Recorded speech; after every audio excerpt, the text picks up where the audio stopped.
নৱগঠিত খোৱাং সমষ্টিৰ এটা উল্লেখযোগ্য এখন শিক্ষানুষ্ঠান খোৱাং মহাবিদ্যালয়ৰ 43 সংখ্যক প্ৰতিষ্ঠা দিৱসৰ কাৰ্যসূচীত মই আজি অংশগ্ৰহণ কৰোঁ। খোৱাং অঞ্চলটো এটা ইয়াত এতিয়া নতুনকৈ সমজিলাৰ আয়ুক্তৰ কাৰ্যালয় প্ৰতিষ্ঠা কৰা হৈছে। খুব বেছি ভিতৰুৱা নহ'লেও পৰিৱেশ সম্পূৰ্ণৰূপে গ্ৰাম্য আৰু এক বৃহৎ গ্ৰাম্য অঞ্চলৰ ছাত্ৰ ছাত্ৰীৰ প্ৰতি মহাবিদ্যালয়খনে সেৱা আগবঢ়াইছে।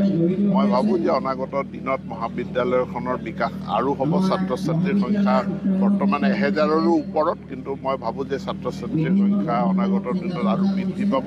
মই আজি আন্তঃগাঁথনিখিনি চাই গৈছোঁ, আন্তঃগাঁথনিৰ উন্নয়নো কৰিব লাগিব আৰু মহাবিদ্যালয়খনৰ অন্যান্য যিখিনি সমস্যা আছে প্ৰিন্সিপালৰ পৰা সেইখিনি তথ্য লাভ কৰি সেইখিনি সমাধান কৰাৰ কাৰণে পদক্ষেপ গ্ৰহণ কৰিম।